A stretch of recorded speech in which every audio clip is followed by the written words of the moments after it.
केंद्र सरकार ने एक बार फिर कृषि सुधारों का विरोध कर रहे किसान संगठनों से किसी के बहकावे में न आने की अपील की है। न्यूज 18 के विक्रांत यादव की रिपोर्ट है कि कृषि मंत्री नरेंद्र तोमर ने आंदोलन कर रहे किसान संगठनों को एक खुला पत्र लिखा, जिसमें उन्होंने कृषि सुधार कानूनों को किसानों के हित में बताया।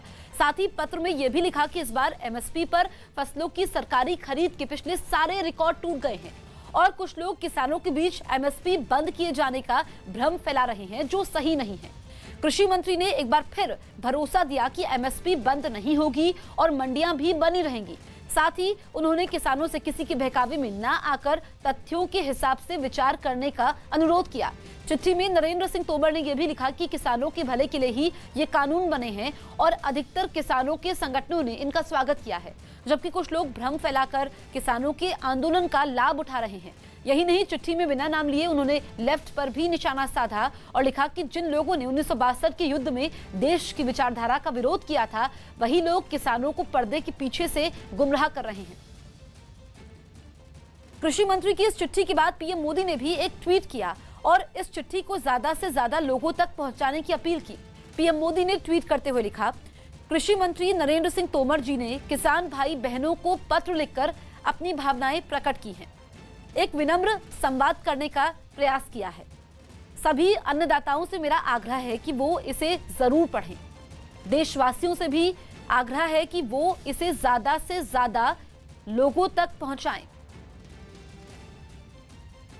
नरेंद्र सिंह तोमर की चिट्ठी के समर्थन में अमित शाह ने भी ट्वीट किया और लिखा कि मैं किसान भाइयों को विश्वास दिलाता हूं कि देश में अगर कोई आपके हितों के बारे में सोचता है और आपकी आय को दोगुना करने के लक्ष्य को पूरा कर सकता है, तो वो सिर्फ और सिर्फ पीएम मोदी जी हैं। 60 साल तक आपके अधिकारों को लूटने वाले लोग आपको सिर्फ गुमराह कर रहे हैं। संसद की रक्षा समिति की बैठक बीच में छोड़कर जाने पर राहुल गांधी घिर गए।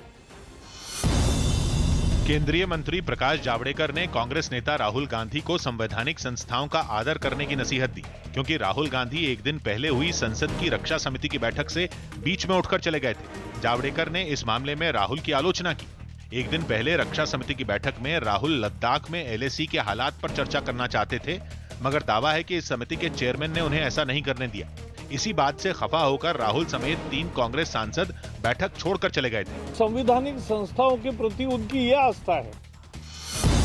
भारतीय हॉकी टीम के कप्तान मनप्रीत सिंह ने जालंधर में शादी कर ली। उनकी पत्नी मलेशिया की रहने वाली हैं और दोनों 8 साल से दोस्त थे। महाराष्ट्र सरकार ने राज्य में खेलों की ट्रेनिंग करने की मंजूरी दे दी। कोरोना संकट की वजह से इन पर पाबंदी लगाई गई थी। हालांकि अब भी खिलाड़ियों को कोरोना नियमों का ध्यान रखना होगा। दिल्ली के पास यूपी के गाजियाबाद में पुलिस ने एक कॉल सेंटर पर छापा मारा और ठगी के आरोप में 9 लोगों को पकड़ लिया। आरोप है कि इस कॉल सेंटर की आड़ में ये गिरोह लोगों से ऑनलाइन ठगी करता था। बिहार के मुख्यमंत्री नीतीश कुमार की पार्टी जेडीयू ने पश्चिम बंगाल में विधानसभा चुनाव लड़ने का ऐलान किया। जेडीयू ने दावा किया कि बिहार की तरह बंगाल में भी नीतीश के काम पर उनको लोगों का समर्थन मिलेगा। हम 75 सीट अब तक जो चिन्हित किए हैं, लड़ाई लड़ेंगे। पश्चिम बंगाल चुनाव लड़ने की तैयारी कर चुकी जेडीयू के फैसले पर आरजेडी ने तंज कसा। बिहार में तो 3 नंबर